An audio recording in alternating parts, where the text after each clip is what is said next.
গল্পের শুরুতেই আমরা কায়া নামের একটি মেয়েকে দেখতে পাই, যে কিনা তখন ঘোড়ায় চড়ে পুরো শহরে ঘুরে বেড়াচ্ছিল। তার একটাই ইচ্ছে ছিল সে ইম্পেরিয়াল কলেজে ভর্তি হবে, যেখানে শুধুমাত্র ছেলেরাই পড়াশোনা করে। কোনো মেয়েই এখন পর্যন্ত সেখানে পড়েনি। কিন্তু কায়া মনে মনে তখন ঠিক করেই নেয়, যাই হয়ে যাক না কেন, এবার সে এই কলেজেই পড়বে। অন্যদিকে আমরা তখন আমাদের নায়কের সাথে পরিচিত হই, যার নাম কিনা ছিল আয়ান।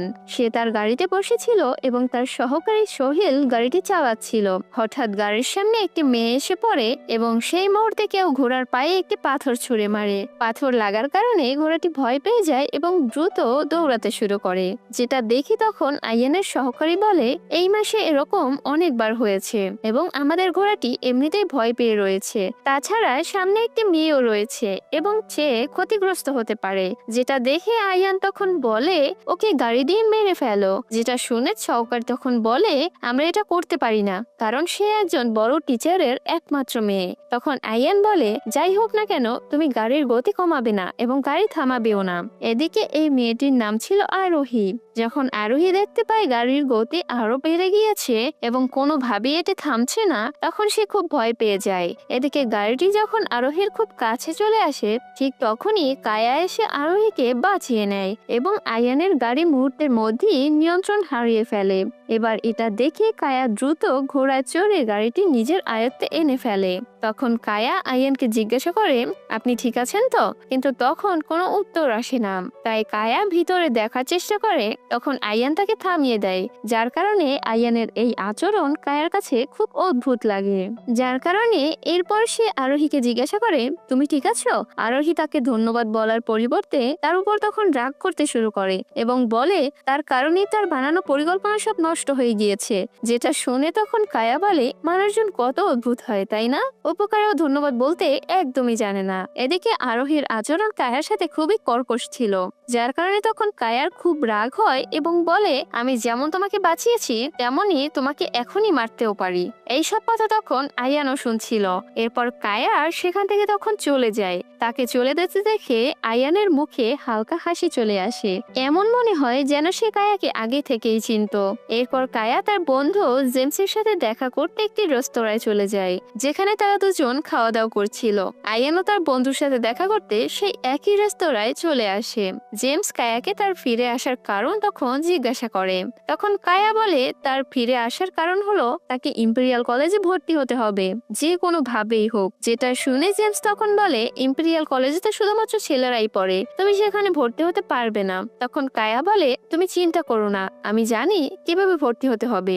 তখন কায়া জেমসকে তার বড় ভাই কায়ার সম্পর্কে জানায়। ঠিক তখনই বাইরে থেকে গোলমালের শব্দ আসে, যেটা শুনে কায়া বাইরে গিয়ে দেখে আরোহী এখানে আছে। তারা দুজন আবারও একে অপরকে দেখে তখন খুব অবাক হয়ে যায়। এবারও আরোহী খুব খারাপ ভাবে কায়ার সাথে কথা বলে, যেটা শুনে জেমসের তখন খুব রাগ হয় আর বলে, তুমি কি জানো না যে কায়া গ্র্যান্ড কমান্ডার হার্শার্টের মেয়ে? তাই একটু নম্রভাবে কথা বলো। আরোহী এটা শুনে তখন বলে, আচ্ছা, তুমি সেই ব্যক্তি যে তোমার পুরো জীবন ফ্রন্টিয়ার ফরেস্টে কাটিয়েছো? বাদ দাও, তুমি এখানকার নিয়ম জানো না। তোমার কারণেই আমি আমার হবু স্বামীর সামনে আজকে লজ্জিত হয়েছি। এইসব কথা আয়ান এবং তার বন্ধু পাশে বসে শুনছিল। তখন আয়ানের বন্ধু হাসতে হাসতে বলে, সে তোমাকে তার হবু স্বামী বানিয়ে ফেলেছে। আচ্ছা বন্ধু, তাহলে তোমাদের বিয়ে হচ্ছে কবে? তাদের কথাবার্তার এক পর্যায়ে আমরা তখন জানতে পারি আয়ান কায়ার ভাইকে চিনত।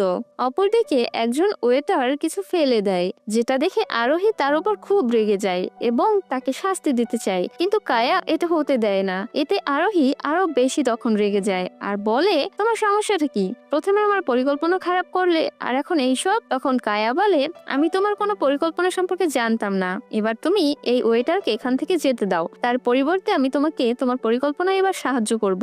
যেটা শুনে তখন আরোহী সাহায্য নিতে অস্বীকার করে। উল্টো কায়াকে একটি শর্ত দেয় এবং তাকে শুধু তার দেওয়া কিছু একটা আয়ানের কাছে পৌঁছে দিতে হবে। অপরদিকে আয়ানও এই সব কথা শুনছিল। তখন কায়া অবাক হয়ে জিজ্ঞাসা করে, এই আয়ান আবার কে? তখন আরোহী বলে, আয়ানই সেই ব্যক্তি যার গাড়িকে থামিয়ে তুমি তাকে বাঁচিয়েছিলে। এবার এটি শুনে কায়া তখন জোরে হাসতে শুরু করে এবং বলে, আচ্ছা তাহলে সেই লোক যে কিনা কথাও বলতে জানে না। এদিকে কায়ার কথা শুনে আয়ানের বন্ধু তখন হাসতে শুরু করে। তখন আরোহী কায়াকে কিছুদিনের সময় দেয় আর বলে, সে যদি শর্তে হেরে যায় তাহলে তাকে রেস্তোরাঁর সবার সামনে নাচতে হবে এবং সবাইকে বিনোদন দিতে হবে, কিন্তু যদি সে জিতে যায় তাহলে আরোহী সবার সামনে কায়ার কাছে ক্ষমা চাইবে এবং তাকে আর কখনো বিরক্তও করবে না, বরং নিজেই সবাইকে বিনোদন দেবে। এবার এটি শুনে কায়া শর্তটি তখন মেনে নেয়। এই সবকিছু শুনে আয়ান তখন খুব অবাক হয়ে যায়। ওদিকে আরোহী তখন সেখান থেকে চলে যায়। এরপর কায়া জেমসকে জিজ্ঞাসা করে, তুমি কি আয়ানকে চেনো? তখন জেমস বলে, তুমি এই শর্তে হেরে যাবে, কারণ আয়ান তার পাউচ কখনোই নেবে না। এদিকে জেমস এবং কায়া যখন কথা বলছিল ঠিক তখনই সেখানে আয়ান চলে আসে। দুজনই তাকে দেখে তখন হতবাক হয়ে যায়। তখন কায়া আয়ানকে বলে, আমরা একই দিনে দুবার দেখা হয়েছি, এই খুশিতে আপনি আমার পাউচটি নিয়ে নিন। কায়া যখনই তার পাউচ আয়ানকে দেয়, জেমস কায়াকে তখন বলে, যদি আমরা কাউকে আমাদের পাউচ দেই তাহলে তার মানে হলো আমাদের মনে তার জন্য কিছু অনুভূতি আছে। এটি শুনে কায়া তাড়াতাড়ি বলে, মোটেও এমন কিছু না। এ নিয়ে তারা দুজন তখন কথা বলতে থাকে এবং কায়া পুরো চেষ্টা করে, কিন্তু আয়ান তার পাউচটি নেয়ই না এবং সেখান থেকে চলে যায়। কিছুক্ষণ পর কায়া বাড়ি গিয়ে তার বাবাকে বলে যে তিনি যেন হেডের সাথে কথা বলেন এবং তার ইম্পেরিয়াল কলেজে ভর্তি করান। এ নিয়ে সে তার বাবাকে খুব বেশি বিরক্ত করা শুরু করে, যাতে তার বাবা তাড়াতাড়ি রাজি হয়ে যায় এবং কলেজের হেডের সাথে কথা বলে। এদিকে কায়া অনুমতি তো পেয়ে যায়, কিন্তু যখনই অনুমতি পত্রটি আয়ানের কাছে আসে, যে কিনা ইম্পেরিয়াল কলেজের ডেপুটি চিফ, সে এবং বাকি সব শিক্ষক এটি দেখে তখন অবাক হয়ে যায়। সব শিক্ষক সেই চিঠির একদমই পক্ষে ছিল না। তারা চায় না যে কোনো মেয়ে এই কলেজে এসে পড়ুক, কিন্তু অন্যদিকে আয়ান কায়ার পক্ষে থাকে আর বলে, যদি কোনো মেয়ে এখানে এসে পড়তে চায় তাহলে কোনো সমস্যা নেই, কিন্তু বাকি সব শিক্ষক এতে তখন মানা করে দেয়। বরং শিক্ষকরা নিজেদের মধ্যে একটি বিষয়ে তখন সম্মত হয়, যেখানে কায়ার একটি পরীক্ষা নেওয়া হবে এবং যদি সে পাশ করে তবেই তাকে ইম্পেরিয়াল কলেজে ভর্তি করা হবে। এই পরিস্থিতি দেখে আয়ানও এই বিষয়ে তখন রাজি হয়ে যায়। এরপর যখন কায়াকে জানানো হয় যে তাকে ইম্পেরিয়াল কলেজে ভর্তির জন্য একটি পরীক্ষায় পাশ করতে হবে, তখন তার খুব রাগ হয় এবং সে কিছুটা চিন্তিত হয়ে পড়ে। কিন্তু তখনই তার বন্ধু জেমস, যে কিনা এই কলেজেই পড়ে, সে তাকে সাহায্য করে এবং তাকে সেই সব প্রশ্নগুলো দেয় যা পরীক্ষায় জিজ্ঞাসা করা হতে পারে, যার কারণে কায়া পরিশ্রম করে পরীক্ষার জন্য প্রস্তুতি নেয় এবং প্রথম পরীক্ষায় সে পাশ করে। কিন্তু এখনো একটি পরীক্ষা দেওয়া বাকি ছিল, যা স্বয়ং আয়ানকে নিতে হবে। যখন কায়া আয়ানকে কলেজে দেখে তখন সে খুব অবাক হয়ে যায় আর জিজ্ঞাসা করে, আপনিও কি এই কলেজের ছাত্র? কিন্তু এরপর যখন সে জানতে পারে আয়ান ইম্পেরিয়াল কলেজের ডেপুটি চিফ, তখন সে হতবাক হয়ে যায় আর সে ভাবতে ভাবতে বলে, ও এখন বুঝলাম, প্রথমে আপনি আমার পাউচ নিতে মানা করলেন এবং এখন আপনি নিজেই আমার পরীক্ষা নিচ্ছেন যাতে আমি ফেল করি এবং ভর্তি না হতে পারি, কিন্তু আমি তো আমার সব পরীক্ষায় পাশ করে এই কলেজে পড়বো। এরপর আয়ান তার পরীক্ষা নেয় এবং কায়া তাতে পাশও করে ফেলে। যখন এই খবর ছড়ায় যে কায়া সব পরীক্ষায় পাশ করে গিয়েছে এবং এখন ইম্পেরিয়াল কলেজে একটি মেয়ে পড়বে, তখন পুরো কলেজ অবাক হয়ে যায়। কিন্তু এরপর সবাই মিলে কায়াকে দারুণভাবে স্বাগত জানায়। এরপর যখন কায়া উপহার হিসেবে আরোহীর দেওয়া তার পাউচ আবারও একবার আয়ানকে দেওয়ার চেষ্টা করে, এবারও আয়ান সেটি নিয়ে তার সহকারীকে দিয়ে দেয়। এরপর স্কুলের প্রথম দিনে কায়া অনেকবার চেষ্টা করে যে আয়ান যাতে পাউচটি নিয়ে নেয়, কিন্তু প্রতিবারই সে ব্যর্থ হয়। এরপর কায়া যখন ক্লাসে আসে, সেখানে সব ছেলেরা তাকে দেখতে শুরু করে। ওদের মধ্যে একজন ছাত্র যার নাম ছিল এডভিক, সে তার সাথে কথা বলার তখন চেষ্টা করে, কিন্তু কায়া কারোর সাথে তখন কথা বলে না। এর কিছুক্ষণ পর জেমসও ক্লাসে চলে আসে। তখন এডভিক তাকে জিজ্ঞাসা করে, তুমি আমাদের ক্লাসে কি করছো? তখন জেমস উত্তর দেয়, আজ থেকে আমিও এই ক্লাসেই পড়বো। যেটা শুনে তখন এডভিক অবাক হয়ে বলে, কিন্তু তুমি তো দ্বাদশ শ্রেণীর কতে ছিলে, কিন্তু এখন তুমি ক্ষতে কেন এলে? আর তুমি তো খুব বুদ্ধিমানও ছিলে। তখন জেমস এর কোনো উত্তর দেয় না, বরং সোজা কায়ার কাছে গিয়ে বলে, আজ থেকে আমিও তোমার সাথে পড়বো। ঠিক তখনই একজন ছাত্র আসে এবং জেমসকে বলে ডেপুটি চিফ তাকে ডেকেছেন। যেটা শুনে জেমস আয়ানের সাথে দেখা করতে তখন চলে যায়। তখন আয়ান তাকে জিজ্ঞাসা করে, তুমি ক্লাস কেন বদলালে? জেমস বলে, কায়া এই কলেজের প্রথম ছাত্রী, তাই আমি চাই যে আমি তার সাথে থাকি যাতে তার কোনো অসুবিধা না হয় এবং সে আমার বন্ধু।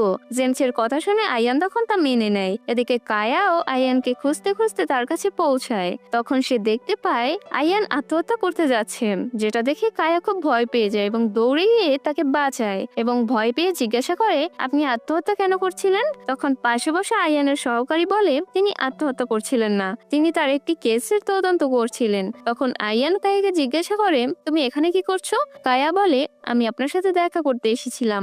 আয়ান কিছুটা কঠোরভাবে তখন বলে, তুমি এখানে পড়তে এসেছো, তাই পড়াশোনায় মনোযোগ দাও এবং এখান থেকে এখনই চলে যাও। যেটা শুনে কায়া চুপচাপ সেখান থেকে চলে যেতে থাকে, কিন্তু যেতে যেতে সে ওই পাউচটি ওখানেই রেখে যায়। আয়ান তাকে এটা করতে তখন দেখে ফেলে এবং বলে, তোমার পাউচটি তুমি নিয়ে যাও।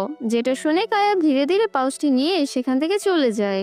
এরপর কায়া জেমসের কাছে চলে আসে। তখন জেমস জিজ্ঞাসা করে, তুমি কোথায় গিয়েছিলে? কায়া বলে, আমি আয়ানের সাথে দেখা করতে গিয়েছিলাম। কথায় কথায় তখন সে এও বলে, আয়ান আত্মহত্যা করতে যাচ্ছিল। এই কথা পাশে বসা একজন ছাত্র তখন শুনে ফেলে এবং সে পুরো কলেজে এই গুজব তখন ছড়িয়ে দেয় যে আয়ান আত্মহত্যা করার চেষ্টা করেছিল। যখন আয়ান এই কথা জানতে পারে তখন তার খুব রাগ হয়। তার মনে হয় এই সব কিছু কায়ার কারণেই হয়েছে। তখন আয়ান কায়াকে তার ঘরে ডাকে এবং দরজা বন্ধ করে দেয়। আয়ান দরজা বন্ধ করতেই কায়া তখন চিন্তিত হয়ে পড়ে এবং তাকে জিজ্ঞাসা করে, আপনি এটা কি করছেন? তখন আয়ান রেগে গিয়ে বলে, তুমি আমাকে সবসময় বিরক্ত কেন করো? তুমি আসলে কি চাও? এখন আমাকে বিরক্ত করা বন্ধ করবে? তখন কায়া নরম স্বরে বলে, আমি শুধু এতটুকুই চাই যে আপনি আমার পাউচটি নিয়ে নিন, তাহলে আমি আর আপনাকে বিরক্ত করব না এবং শুধুমাত্র আমার পড়াশোনায় ফোকাস করব। তখন আয়ান কিছুটা অবাক হয়ে বলে, শুধু এতটুকু চাও? ঠিক আছে, কিন্তু একটি শর্ত আছে, তুমি আমাকে তোমার পাউচ এখনই এবং এই মুহূর্তে দেবে, তবেই আমি তা গ্রহণ করব, নইলে একেবারেই নয়। কায়া এটি শুনে খুব খুশি হয়ে যায় এবং তার পাউচ বের করতে নেয়, কিন্তু তখন সে পাউচটি পায় না এবং সে ঘাবড়ে যায়। আর সে ভাবে যে এখন পর্যন্ত তো আমার কাছেই ছিল, এখন কোথায় গেল? যার কারণে সে তখন ঘাবড়ে গিয়ে বলে, আমি একটু পর আপনাকে পাউচটি দিচ্ছি। তখন আয়ান কোনো সহানুভূতি না দেখিয়ে তাকে বলে, আমি আগেই বলে দিয়েছি, যদি এখনই পাউচটি দাও তবেই আমি তা গ্রহণ করব, নইলে ভুলে যাও। এবং যেমনটি তুমি বলেছিলে যে আমাকে বিরক্ত করবে না এবং পড়াশোনায় মনোযোগ দেবে, এখন তেমনটাই করতে হবে। এখন তুমি যেতে পারো। যেটা শুনে তখন কায়া মন খারাপ করে সেখান থেকে ফিরে আসে আর ভাবতে থাকে পাউচটি কোথায় গেল। আসলে যেমনটি আমরা দেখেছিলাম যে আয়ান জানতো যে কায়া তাকে পাউচটি দিতে যাচ্ছে, তাই সে দরজা বন্ধ করার অজুহাতে তার পাউচটি চুরি করে নেয় এবং তার সহকারীকে দেয়। আয়ান সহকারীকে বলে, এই পাউচটি কায়ার ক্লাসে গিয়ে তার সিটে রেখে দাও, কিন্তু তাকে এই বিষয়ে কিছু জানানো যাবে না। আয়ান সহকারীকে কায়া কোথায় বসে সেটিও বলে দেয়, কিন্তু সহকারী বুঝতে পারে না এবং দ্রুত গিয়ে পাউচটি এডভিকের সিটে রেখে আসে। এরপর এডভিক যখন ক্লাসে আসে তখন তার সিটে সে পাউচটি দেখে খুব অবাক হয়ে যায়। তখন তার বন্ধুরা মজা করে বলে, মনে হয় কায়া তোমাকে খুব পছন্দ করে, তাই তো তার পাউচটি তোমার সিটেই পাওয়া গেল। এডভিক এটি শুনে খুব খুশি হয়ে যায় এবং পুরো ক্লাস জুড়ে কায়ার দিকে তাকিয়ে থাকে। কায়ার এডভিকের এই আচরণ একদমই পছন্দ হয় না। ক্লাস শেষ হওয়ার পর এডভিক কায়াকে একটি চিঠি পাঠায়, যেখানে সে তাকে কলেজের মাঠে দেখা করতে ডাকে। যেটা পড়ে তখন কায়া ভাবে, এডভিক আমাকে কেন ডাকছে? এর কিছুক্ষণ পর কায়া মাঠে চলে যায়, যেখানে এডভিক তার জন্য অপেক্ষা করছিল। পাশে আয়ান ও তার সহকারীর সাথে দাঁড়িয়েছিল।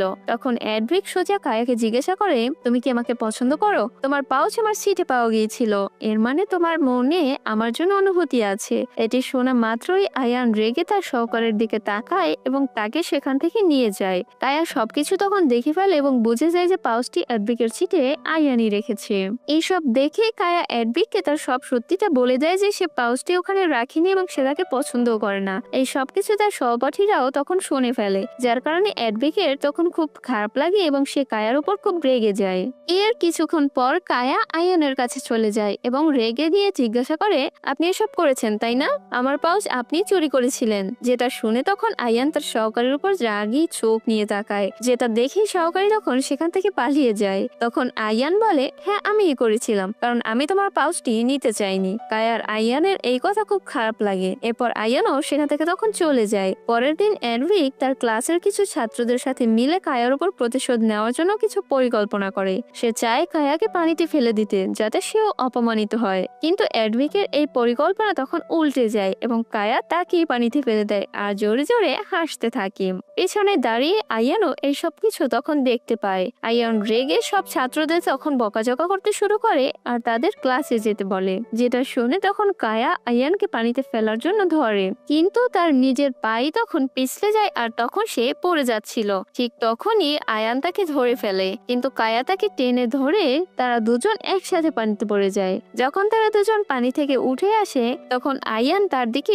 রেগে তাকিয়ে থাকে, যেটা দেখে কায়া হাসতে হাসতে বলে, আপনি তো খুব ভিজে গেছেন, এভাবে আপনার শরীর খারাপ হয়ে যাবে, আপনি এখনই গিয়ে কাপড় বদলান। এসব শুনে আয়ান কিছুই না বলে রেগে সেখান থেকে তখন চলে যায়। এই সময় কিছু ছাত্র কায়াকে র্যাগিং করার পরিকল্পনা করে, কিন্তু কায়া তাদের উপরই উল্টো তাদের প্ল্যান ইউজ করে আর তাদের ভয় দেখিয়ে বলে, যদি আমাকে এরপর থেকে বিরক্ত করো তাহলে এর ফল খুব খারাপ হবে। অপরদিকে আয়ান কাপড় বদলে যখন বসেছিল তখন তার সহকারী তাকে স্যুপ এনে দেয়, আর তখন আয়ান সহকারীকে জিজ্ঞাসা করে, কায়া কেমন আছে? তখন সহকারী বলে, সে ঠিক আছে, আর সেই আপনার জন্য স্যুপ পাঠিয়েছে যাতে আপনি তাড়াতাড়ি সুস্থ হন, আপনার শরীর তো এমনিতেই দুর্বল। এটা শুনে আয়ান স্যুপটা তখন রেখে দেয়। ঠিক তখনই একজন শিক্ষক আয়ানের কাছে এসে অভিযোগ করে যে কায়া কিছু ছাত্রকে র্যাগিং করছে। তখন আয়ান বলে, আমাদের এই সব ঝামেলা থেকে দূরে থাকা উচিত, এটা ছাত্রদের নিজেদের ব্যাপার, এবং সে কায়ের পক্ষ নেয়। এরপর ওই শিক্ষক সেখান থেকে চলে গেলে সহকারী আয়ানকে জিজ্ঞাসা করে, আপনি তো কায়ের উপর রেগেছিলেন তাই না, তাহলে এখন কেন তার পক্ষ নিলেন? তখন আয়ান বলে, কারণ আমি নিজেই কায়াকে তার ভুলের জন্য শাস্তি দিতে চাই। পরের দিন আয়ান যখন ক্লাসে আসে তখন সে ছাত্রদের ক্রাইম ইনভেস্টিগেশন শেখায়, আর প্রতিবার প্র্যাকটিক্যালের জন্য সে কায়াকে মৃতদেহ বানায়, যেটা দেখে তখন কায়া বুঝতে পারে আয়ানের সব ইচ্ছে করেই করছে। এরপর ক্লাসের পর কায়া একটা কুকুরের সাথে কথা বলে আর বলে, ভাই আমাকে হোয়াইট নামে একজনের কথা বলেছিল, ভাই বলেছিল ওই হোয়াইট সবসময় আমাকে রক্ষা করবে, যদি আমি হোয়াইটকে খুঁজে বের করতে পারি তাহলে সে আয়ানকে ইচ্ছামতো উচিত শিক্ষা দিবে। পাশ দিয়ে যাওয়ার সময় আয়ান তার এই কথাগুলো শুনতে পায় এবং সে কায়ার কাছে চলে আসে। তখন কায়া তাকে দেখে জিজ্ঞাসা করে, আপনি কি আমার ভাই কায়রা আর হোয়াইটকে চেনেন? আপনি তো এখানকার ডেপুটি চিফ, অনেকদিন ধরেই এখানে আছেন। তখন আয়ান তার প্রশ্ন উপেক্ষা করে বলে, চলো ক্লাসে যাও। এর কিছুক্ষণ পর সকল স্টুডেন্টদের আর্চারি ক্লাস করার জন্য মাঠে নিয়ে আসা হয়। সেখানে হেডউইগ ঘোড়ায় চড়তে চড়তে আর্চারি করছিল, কিন্তু তার ঘোড়াটা হঠাৎ করে বেসামাল হয়ে যায় আর সে বিপদে পড়ে যায়। কায়া এটা দেখে দ্রুত তাকে বাঁচাতে ছুটে যায় এবং সে নিজেও ঘোড়ার উপর চড়ে বসে আর সেটাকে নিয়ন্ত্রণ করার চেষ্টা করে, কিন্তু ঘোড়াটা কায়ারও নিয়ন্ত্রণে তখন আসে না।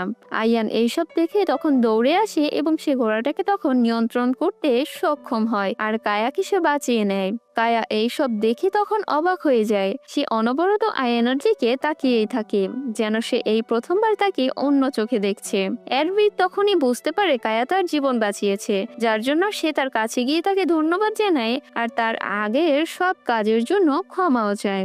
এর সাথে সাথে সে তার সাথে বন্ধুত্ব করে নেয়, যেটা দেখে ক্লাসের বাকি ছাত্ররাও তখন কায়ার সাথে বন্ধুত্ব করে ফেলে। আচারি ক্লাস শেষ হতেই আয়ান তার বন্ধুর সাথে দেখা করে আর তার মামলার ব্যাপারে সে কথা বলে। তারা দুজন সব জায়গা ভালোভাবে তদন্ত করে আর সেই পুরনো বাড়ি থেকে যেসব প্রমাণ পায় সেগুলো সংগ্রহ করে। আয়ান আর তার বন্ধু বাড়ির বাইরে এসে বসে যখন কথা বলছিল ঠিক তখনই আয়ান বুঝতে পারে কেউ তাদের পিছু নিয়েছে। সে তাকে ধরার জন্য তার পিছু ছুটে, কিন্তু সেই ব্যক্তি কায়ার বাড়ির জানালা দিয়ে ভেতরে লাফ দিয়ে পালিয়ে যায়। আয়ানও সেই জানালা দিয়ে ভেতরে যায়, কিন্তু তাকে খুঁজে পায় না, বরং সে কায়ার বাথরুমে পৌঁছে যায় যেখানে কায়া গোসল করছিল। কায়া আয়ানকে দেখে চিৎকার করতে শুরু করে আর বলে, তুমি এখানে কি করছো? তখন আয়ান একটু ঘাবড়ে গিয়ে বলে, আমি তোমার সাথে দেখা করতে এসেছিলাম। যেটা শুনে কায়া রেগে গিয়ে বলে, আমি তোমাকে একটু বিশ্বাস করি না, আসলে তুমি আমাকে গোসল করতে দেখার জন্য এসেছিলে। এরপর কায়া তাড়াতাড়ি কাপড় চোপড় পরে নেয় আর বলে, সত্যি করে বলো এখানে কেন এসেছো? আয়ান তখন বলে, আসলে একজন লোক বাড়িতে ঢুকেছিল, আমি তার পিছু নিতে নিতে এখানে চলে এসেছি। এরপরও কায়া এখনো তাকে সন্দেহ করছিল। তখন আয়ান বলে, যদি তুমি বিশ্বাস না করো তাহলে আমি তোমার বাবাকে সব সত্যি গিয়ে বলে দিচ্ছি। যেটা শুনে কায়া তখন ভয় পেয়ে যায় আর তাকে বলে, না প্লিজ এটা করো না, তুমি ওখান দিয়ে ফিরে যাও যেখান থেকে এসেছিলে, যদি কেউ দেখে ফেলে তাহলে অকারণ একটা ঝামেলা হবে। যেটা শুনে আয়ান সেখান থেকে তখন ফিরে যায়। পরের দিন কলেজের সঙ্গীত বাদ্যযন্ত্রের প্র্যাকটিক্যাল ক্লাস শুরু হয়, যেখানে কায়াকে হঠাৎ করে ভায়োলিন বাজাতে বলা হয়, কিন্তু এদিকে কায়া ভায়োলিন বাজাতে একদমই পারত না। তবুও সে মঞ্চে গিয়ে ভায়োলিন বাজাতে শুরু করে, কিন্তু তা খুবই বেসুরো হয়। তাই সে শিক্ষকদের শিক্ষকদের বলে, আমি কি আপনাদের গান গেয়ে শোনাতে পারি? আমি ভালো গান গাইতে পারি। শিক্ষকদের কথায় কায়া গান গাইতে শুরু করে। তার কণ্ঠ খুব মিষ্টি ছিল আর সে খুব সুন্দর করে গান করছিল। এদিকে তার গান যখন আয়ানের কানে পৌঁছায় তখন তার পুরনো বন্ধু কায়রাবের কথা মনে পড়ে যায়, যে কিনা এই একই গানটা গাইতো। যেটা শুনে আয়ান বাইরে এসে কায়ার সাথে ভায়োলিন বাজাতে শুরু করে। গান শেষ হওয়ার পরে সবাই কায়ার খুব প্রশংসা করে। তখন কায়া আয়ানের কাছে এসে জিজ্ঞাসা করে, আপনি এইমাত্র যে ভায়োলিনের সুরটা বাজালেন সেটা আপনি কোথায় শুনেছিলেন আর কোথা থেকে শিখেছেন? আয়ান বলে, তোমার গানের সাথে মিল ছিল তাই বাজিয়ে দিলাম, আর কিছুই না। তখন কায়া আস্তে আস্তে জিজ্ঞাসা করে, আপনি কি আমার ভাই কায়রবকে চেনেন? আয়ান উত্তর দেয়, না আমি চিনি না। কায়া আবারও সেই সুরটা সম্পর্কে জিজ্ঞাসা করে, কিন্তু আয়ান কিছু না বলে সেখান থেকে তখন চলে যায়। এবার কায়ার আয়ানের উপর সন্দেহ হতে শুরু করে। তার সেই ব্যাপারে আরো জানার জন্য কলেজের আর্কাইভে যায়, যেখানে সে পুরনো রেকর্ড চেক করে, যেখানে অনেক নাম ছিল কিন্তু একটা নাম কেউ ইচ্ছে করে মুছে দিয়েছিল।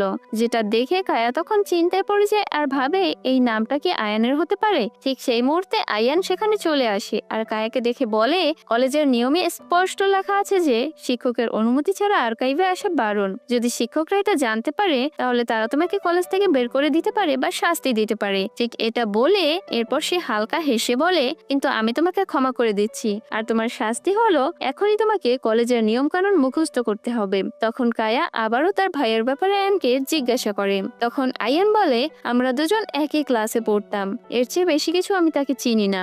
যেটা শুনে এখন কায়ার সন্দেহ বিশ্বাসে পরিণত হচ্ছিল, কারণ যে সুরটা তার ভাই বাজাতো যেটা এখন আয়ানও বাজাতে পারে। এদিকে কলেজ থেকে ফেরার পথে কায়া আর জেমস যখন বাড়ি ফিরছিল তখনই তাদের সামনে আরোহী চলে আসে। সে বলে, শর্তের সময়সীমা শেষ হতে আর মাত্র কয়েকদিন বাকি আছে, আর আমার পাউচটা কিন্তু এখনো আয়ানের কাছে পৌঁছেইনি। তুমি কিন্তু এই শর্তে হেরে যাচ্ছ। এদিকে আরোহী চলে যাওয়ার পর কায়া বাড়ি এসে তার পরিচারিকা মাহিকে জিজ্ঞাসা করে আয়ান কি খেতে পছন্দ করে। তাই পরের দিন কায়া আয়ানের জন্য বিশেষ খাবার বানায়, যাতে আয়ান তার খাবারে খুশি হয়ে পাউচটা নিয়ে নেয়। এরপর সে খাবার বানিয়ে সেই খাবারটা নিয়ে আয়ানের কাছে চলে যায়, কিন্তু আয়ান খাবার খেতে তখন অস্বীকার করে দেয়। যেটা দেখে রেগে গিয়ে কায়া নিজেই সেই খাবারটা তখন খেয়ে ফেলে। খাবারটা খাওয়ার পরই তার শরীর হঠাৎ খারাপ হতে শুরু করে আর মুহূর্তের মধ্যেই সে জ্ঞান হারিয়ে ফেলে। যেটা দেখে আয়ান তখন খুব ঘাবড়ে যায় আর বলে, ওর আবার কি হলো? ঠিক তখনই অজ্ঞান অবস্থায় কায়া আয়ানকে চুমু দিয়ে বসে। আয়ান এটা দেখে তখন অবাক হয়ে যায়, যেখানে কায়া তখনও জ্ঞানহীন ছিল। সে তখনও ভাবছিল যে কায়ার হঠাৎ করে এমন কি হলো, খাবারে আবার কোনো ওষুধ ছিল না তো। সেই মুহূর্তে আয়ানের সহকারী এসে বলে, কায়ার শরীরে এক বিষাক্ত প্রভাব ছড়িয়ে পড়েছে, কিন্তু এটা খাবার থেকে হয়নি, কারণ খাবারে কোনো বিষ মেশানো ছিল না। যেটা শুনে আয়ান বুঝতে পারে এই অবস্থায় শুধু একজন ডাক্তারই তার চিকিৎসা করতে পারবেন, আর সেই ডাক্তার কিছুক্ষণ আগে অন্য শহরে চলে যাওয়ার জন্য রওনা হয়েছেন। আয়ান সেই ডাক্তারকে আনতে তখনই বেরিয়ে যায়। ডাক্তার বেশি দূর যায়নি, আয়ান তাকে ফিরিয়ে নিয়ে আসে আর ডাক্তার সাথে সাথে কায়ার চিকিৎসা শুরু করে দেয়। এর পরের দিন আয়ান তার বন্ধুর সাথে বসে যখন কথা বলছিল তখন সে বলে, কায়ার শরীরে এমন কি বিষ ছিল যা খাবার পরীক্ষা করেও পাওয়া যায়নি, আর এটা কে করেছে?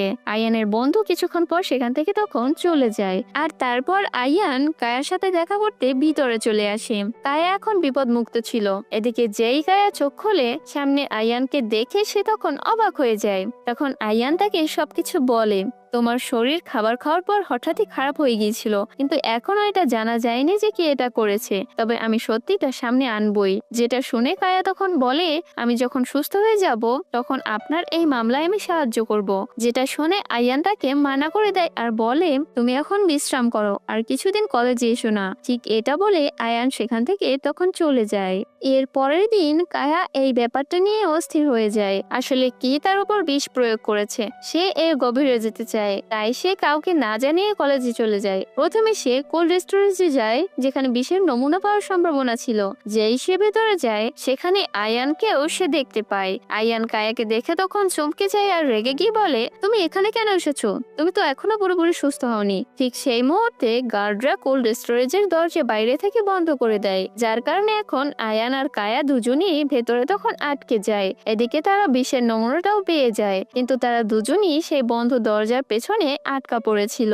অপরদিকে জেমস কায়ার সাথে দেখা করতে আসে। তখন কায়ার পরিচারিকা তাকে বলে কায়া কলেজের পোশাক পরে কোথাও যেন গিয়েছে, যেটা শুনে জেমস তখন বুঝতে পারে আসলে কায়া কোথায় যেতে পারে। এদিকে কোল্ড স্টোরেজের ভেতরে কায়া ঠান্ডার মধ্যে আটকে ছিল, আর তার খুব ঠান্ডাও লাগছিল। তাই আয়ান তার মনোযোগ ঘোরানোর জন্য বলে, চলো আমরা এখন এখান থেকে বাইরে যাব, তখন আমি তোমাকে হোয়াইটের সাথে দেখা করাবো। তখন কায়া হেসে হেসে বলে, যদি এমনটাই হয় তাহলে আমার আরেকটা কথা রাখো, আমার পাউচটা রেখে দাও। যেটা শুনে তখন আয়ান মজা করে বলে, যদি আমরা এখান থেকে জীবিত বাইরে বেরোতে পারি তাহলে ভেবে দেখবো। তারা দুজন এভাবেই কথা বলতে থাকে আর 2 ঘন্টা ওখানেই কেটে যায়। ঠিক তখনই আয়ানের সহকারী তাদের খুঁজে পায় আর বাইরে বের করে আনে। এতক্ষণ ঠান্ডার মধ্যে থাকার কারণে কায়ার পা অবশ হয়ে গিয়েছিল, যার কারণে সে হাঁটতেও পারছিল না, যেটা দেখে আয়ান তাকে কোলে তুলে বাইরে নিয়ে আসে। তখন কায়া আয়ানকে জিজ্ঞাসা করে, তাহলে তুমি আমাকে কখন হোয়াইটের সাথে দেখা করাচ্ছ? তখন আয়ান হেসে বলে, ওসব তো আমি তোমার মনোযোগ ঘোরানোর জন্য বলেছিলাম, আর পাউচের কথাটা শুধু একটা মজা ছিল। যেটা শুনে কায়া তখন খুব রেগে যায়। তখনই জেমস সেখানে চলে আসে আর কায়াকে সেখান থেকে নিয়ে যায়। এরপর রাতে কায়া ঘুমিয়ে ঘুমিয়ে স্বপ্নে সে চুমু দেওয়ার দৃশ্যটা দেখতে পায়, যার কারণে সে তখন ঘুম থেকে উঠে যায় আর ভাবে এমন স্বপ্ন আমার কেন আসছে। কিন্তু আমরা তো জানি যে এটা কায়ার কাছে এখন স্বপ্ন হলেও আগে বাস্তবে এটা হয়েই গিয়েছে। এর পরের দিন শর্তের শেষ দিন ছিল। কায়া আবারও চেষ্টা করে আয়ানকে পাউচটা দেওয়ার, কিন্তু যখন সে আয়ানের ঘরে যায় তখন জানতে পারে যে আয়ান কোনো কাজে বাইরে চলে গিয়েছে। যেটা দেখে কায়া আশা আর শর্ত দুটোই হেরে গিয়ে চুপচাপ ফিরে আসে। এদিকে কায়া শর্তে হেরে গিয়েছিল। শর্তে অনুযায়ী তাকে এবার মঞ্চে গিয়ে সবাইকে বিনোদন দিতে হবে। তাই সে একটা বাদ্যযন্ত্র তুলে নেয় আর সেটা বাজিয়ে মানুষের মন জয় করার চেষ্টা করে। কিন্তু তার বেসুরো সুর শুনে লোকেরা তখন হাসতে শুরু করে, যেটা দেখে কায়া তখন একটু ঘাবড়ে যায় আর সবার হাসির আওয়াজ তার সাহসী ভেঙে দেয়। এই সব কিছু দেখে আয়ান তখন রেগে যায়। সে সাথে সাথে মঞ্চের দিকে এগিয়ে আসে কায়াকে সাহায্য করার জন্য। আয়ানের এভাবে মঞ্চে আসা আরোহীর একদমই ভালো লাগে না। সে এক কোণে দাঁড়িয়ে এই সবকিছু শুধু দেখছিল। তখন আয়ান সবার সামনে বলে, কায়া বাদ্যযন্ত্র বাজাতে পারে না, কিন্তু সে খুব ভালো গান গাইতে পারে। যেটা শুনে তখন কায়া একটু ইতস্তত বোধ করে আর এরপর গান শুরু করে, যেখানে আয়ান তখন তার পেছনে দাঁড়িয়ে নিজে বাদ্যযন্ত্র বাজাতে শুরু করে কায়াকে সঙ্গ দেওয়ার জন্য। কায়ার মিষ্টি কণ্ঠ আর আয়ানের বাদ্যযন্ত্রের সাথে গানটা পুরো পরিবেশে প্রাণ ভরিয়ে দেয়। তখন লোকেদের ব্যবহার বোঝা যায় এবং সবাই হাততালি দিতে শুরু করে, যেটা দেখে কায়ার মুখে একটা মিষ্টি হাসি ফিরে আসে। গান শেষ হতেই কায়া নিচে এসে জেমসের কাছে চলে যায়। জেমস একটু শীতল হাসি দিয়ে বলে, এই ভুল ধারণায় থেকো না যে চিপ তোমাকে সাহায্য করছেন। তিনি তো শুধু তার হবু স্ত্রীকে মুগ্ধ করার জন্য বাদ্যযন্ত্র বাজাচ্ছিলেন। যেটা শুনে কায়া তখন চমকে যায়। এদিকে জেমসের কথা শুনে কায়ার নজর আয়ানের দিকে চলে যায়, যেখানে তার কাছে একজন মেয়ে দাঁড়িয়ে ছিল যার নাম ছিল রাহা। তখন জেমস বলে, ওই হলো আয়ানের হবু বাগদত্ত রাহা। তখন কায়া মুহূর্তের জন্য চুপ হয়ে যায়। ঠিক তখনই একজন অপরিচিত লোক খাবারে বিষ মিশিয়ে লোকেদের খাওয়ানোর চেষ্টা করে, কিন্তু তাকে হাতে নাতে তখন ধরে ফেলতে গেলে সে তখন পালানোর চেষ্টা করে, কিন্তু কায়া তাকে ধরে ফেলে। কিন্তু সেই লোকটা কায়ার উপর ছুরি দিয়ে হামলা করে। ঠিক সেই মুহূর্তে আয়ান দৌড়ে আসে আর কায়াকে বাঁচিয়ে নেয়। এই সুযোগে লোকটা ভিড়ের মধ্যে পালিয়ে যায়। এর কিছুক্ষণ পর রাহা তাদের কাছে চলে আসে আর বলে, তোমরা দুজন ঠিক আছো তো? তখন রাহার কথা জানতে পারা যায় যে রাহা তার ভাইকে চিনতো। যেটা জানতে পারে এরপর কায়া রাহার কাছে আস্তে আস্তে হোয়াইট সম্পর্কে জিজ্ঞাসা করতে থাকে। কিন্তু সেই মুহূর্তে আয়ান মাঝখানে এসে কায়াকে বলে, এখন অনেক হয়েছে, তুমি বাড়ি যাও আর বিশ্রাম করো। যেটা শুনে তখন কায়া চুপচাপ বাড়ি ফিরে আসে। এর পরের দিন কায়া তার পরিচারিকার সাথে কেনাকাটা করতে যায়। সেখানে তার সাথে আবার রাহার দেখা হয়। তখন তারা কথা বলতে বলতে বেশ কাছাকাছি চলে আসে। তখন কায়া আবার তার ভাইয়ের ব্যাপারে জিজ্ঞাসা করে। রাহা বলে, চলো বাড়ি চলো, সেখানে আরাম করে কথা বলবো। যেটা শুনে কায়া তার সাথে চলে যায়। বাড়ি পৌঁছেই কায়া অবাক হয়ে যায়, কারণ সেখানে সে আয়ানকে দেখতে পায়। আয়ানও কায়াকে দেখে কিছুক্ষণের জন্য চমকে যায়। সেখানে তাদের আরো কিছু বন্ধু ছিল যারা কায়াকে তার ভাইয়ের ব্যাপারে অনেক কথা বলে। তখন কায়া হোয়াইটের ব্যাপারে জিজ্ঞাসা করে, কিন্তু সবাই বলে যে তারা কখনো হোয়াইটকে দেখেনি। শুধু দুজন মানুষ জানতো যে হোয়াইট কে, আয়ান আর কায়ার ভাই। তারপর তারা সবাই মিলে সেখানে অনেক কথা বলে এবং ড্রিঙ্কসও করে। এরপর বাড়ি ফিরে আসার সময় কায়া এমন ভান করে যেন সে অনেক বেশি ড্রিঙ্কস করে ফেলেছে। তখন আয়ান তাকে বাড়ি পৌঁছে দেওয়ার জন্য বের হয়ে যায়। তখন কায়া পথে আয়নার সাথে কথায় কথায় সেই সত্যিটা বের করে নেয় যে সে নিজেই হোয়াইট, যেটা শুনে কায়া অবাক হয়ে যায় আর খুব রেগে যায়। আর এখানেই আজকের এই ড্রামার প্রথম পর্বটি শেষ হয়ে যায়। যাই হোক, কেমন লাগলো আজকের এই ভিডিওটি কমেন্টে অবশ্যই জানাবেন। আর ভালো থাকবেন, সুস্থ থাকবেন। Take care, bye by.